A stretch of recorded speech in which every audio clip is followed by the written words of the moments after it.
going on, YouTube? As you see the title of the video, wasn't expecting this to happen, but I broke down in a fuel line yesterday. I kind of knew this was going to happen. I should have had caught it, but I actually, really kind of forgot about it.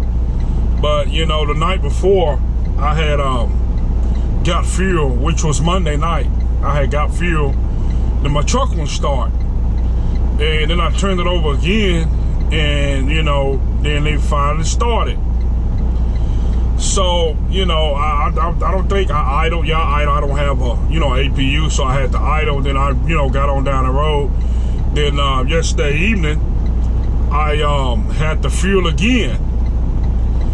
So once I got fuel, you gotta shut your truck off when you fuel. Once I got fuel, I tried to kickstart and kick it over. And I got to White Pine, Tennessee. When you take 81 north, and it was a Pino at exit 4. So I got there and I was like, nah, you gotta be kidding me. I kind of knew it wasn't the batteries. I knew it had to have been a starter.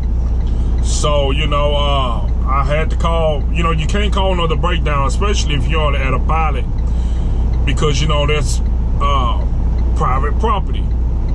And it's a good thing they did, they got the mechanic thing now to come out and diagnose it and stuff like that. So the guy come out, tried to kickstart. I don't think he really did much of a job, because I think my start at least had a little bit of life in it. If he would have maybe got me going, I could have got down the road and got a cheaper rate than what I wanted to pay. So he said, yeah, your start is bad. Hey, we can't have nobody else to come in here and fix it. We're gonna have to fix it. It's probably gonna cost you about $850, $900. I was like, oh, wait a minute, that's kind of over the top. So I called the Highway D, which my fiance, which is my business partner. We got the whole rundown on this truck when we bought this truck. So I asked her to say, hey, look at the the paperwork to make sure that, which if I think our warranty is gone out. We have 502,992 miles on here now. So I had her to look at the paperwork to make sure that it hasn't been a starter replaced on before, because if it have, I know when I had my freightliner before, even two on, man, the starter go out and that thing in 250, 300,000 miles, boom, it's covered on the warranty. So I thought maybe it'd been replaced on here before. Come to find out, it hasn't been replaced. So like, okay, it's a good thing. Well, it's a good thing. It's not always a good thing that you have to spend money, but hey, it is what it is.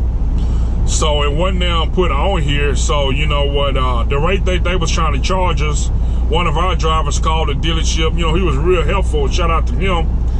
I don't want to mess his name up. I want to say it's Ewart or something like that. I don't want to mess his name up. But yeah, he was telling me that, hey man, if you can go Uber, if you can get out here, you can. It's ways around cheaper prices. If you can Uber, go get the part yourself, get it cheaper. And only way somebody else could have came out and fixed it is that if Pilot didn't have the part. Which in a way, I was kind of glad they had the part. Because if somebody else would have to come out and fix it, which is I think the TA, about 30 miles from me, they would have charged me to come here, and they would have charged me a service fee to come here. Then I would have had to pay for the part. But long story short, if you have a breakdown or anything out here, try to utilize Uber as much as possible. Unless you just stuck out in the middle of nowhere, then you don't have another choice. But you could have called in, went to a parts store and got the part. I think that they didn't put on a Delco. I think it was like a Wilson start or something that they put on. Was $365. I think the Delcos are like $320 or something like that. So he got me going. He said, man, it'd probably take about 2.5 hours, something like that. And one of our drivers told me that, hey man, I seen people put them on in 15 minutes.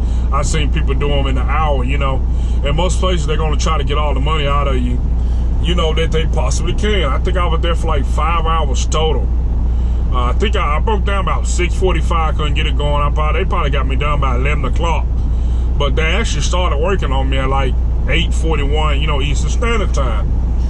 And the guy was like, yeah, it's gonna charge, charge about that. I'm like, no, man, I'm not gonna let these people eat me up in labor for a part that's only $350, $320. So when it was, you know, working on me or whatever, and he was saying about, he said, hey man, we got one boat off, but the other boat is kind of stuck. The one on the block, I think it's like 4 boats, but he said the one towards the engine block was stuck. They had to cut it out or cut it off or whatever. So they got me done and got me finished up. And he was like, who's paying for this? I said, I'm paying for this. I said, I'm the owner operator. He was like, you have to pay for this? And I was like, yeah, this is my truck. And he was like, oh, I didn't know you had to pay for it, meaning that, hey, they were going to stick the bill to the company like, okay, we finna get them for 3 and 4 hours of labor. But he actually cut me, you know, a little, I wouldn't say a little deal. It may be a little more than what I wanted to pay, but I don't think it was too bad. I got it right here.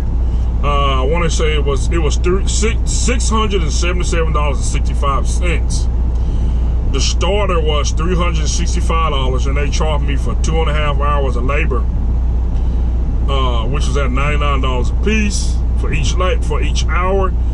Total charge was for the labor was $246. Merchandise is $369.95. Labor $247.50. Sales taxes $60.20. We bought the whole total $677.65. So I don't know if you can see that or not. That's what I paid for and everything. I think you can see that. But hey, wasn't no biggie, man. I mean, this is part of the prices of paying business. I didn't feel hurt about it. I think it was a fair price. Not gonna cry about it. Not gonna ask for no super chats.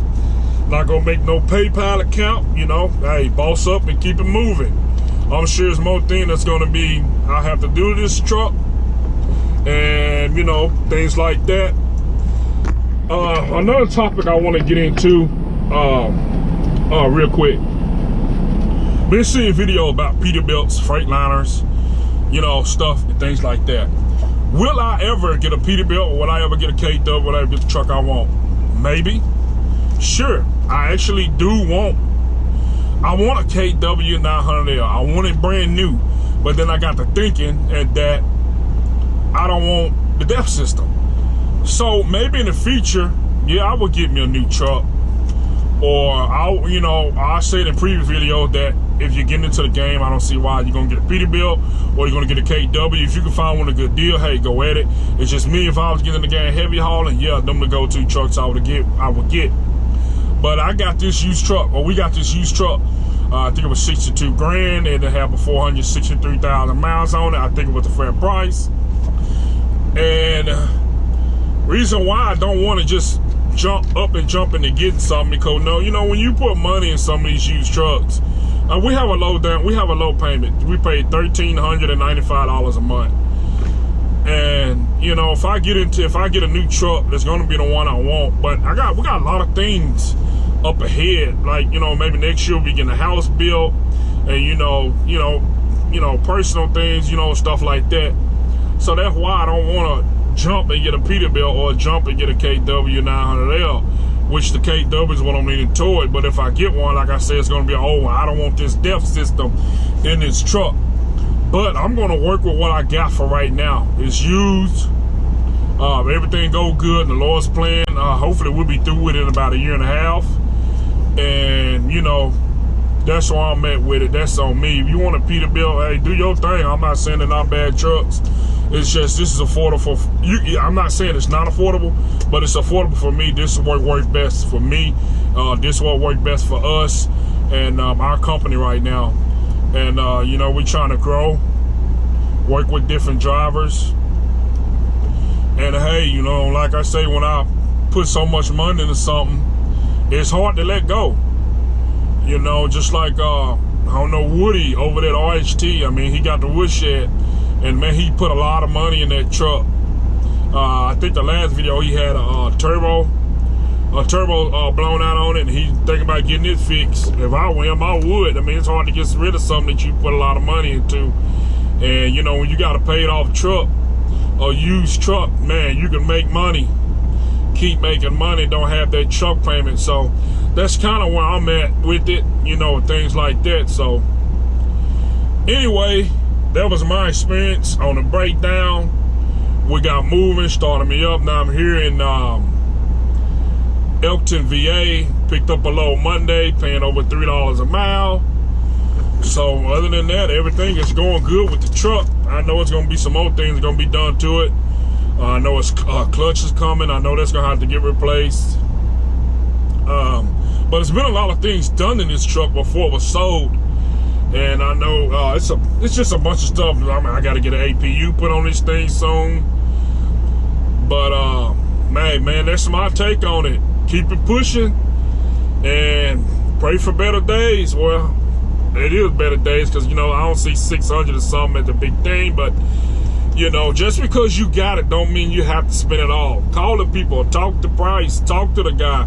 Go up to him nice, you know, talk to him. Don't be all out the, you know, oh man, when I'm not paying it, man, be nice to him, man. You know, everybody's not what they say. Some of them will help you and work out with you. But anyway, I'm gonna close this video out. I think I gotta call the missus back. She asked me a few questions. So if y'all have any questions, man, you can email me if you have questions for me at jason@highwaydivas.com.